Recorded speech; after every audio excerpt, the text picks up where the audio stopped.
આ વિડીયોમાં જાણીશું પોષી પૂર્ણિમા ક્યારે છે। ભાઈ બહેનનો પવિત્ર ત્યોહાર એટલે પોષ માસની પૂર્ણિમા અને શ્રાવણ માસની પૂર્ણિમા। પોષી પૂર્ણિમા માતા મહાલક્ષ્મીને સમર્પિત છે। આજે લક્ષ્મીનારાયણ દેવનું પૂજન કરીને, ભગવાન મહાદેવની પૂજા ઉપાસના કરીને, ચંદ્રદેવની આરાધના કરીને ભક્તો મનોવાંછિત ફળની પ્રાપ્તિ કરી શકે છે। પોષ માસની પૂર્ણિમા પ્રારંભ થાય છે તારીખ 2 જાન્યુઆરી 2026 સાંજે 6:53, જે આ તિથિ પૂર્ણ થાય છે 3 જાન્યુઆરી 2026 બપોરના લગભગ 3:30 વાગ્યાની આસપાસ।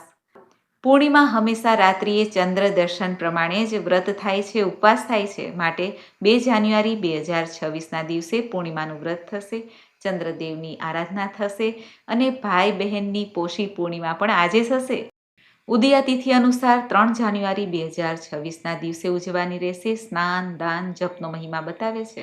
આજે ચંદ્ર દર્શનનો સમય છે સાંજે લગભગ 5:30 વાગ્યાની આસપાસ।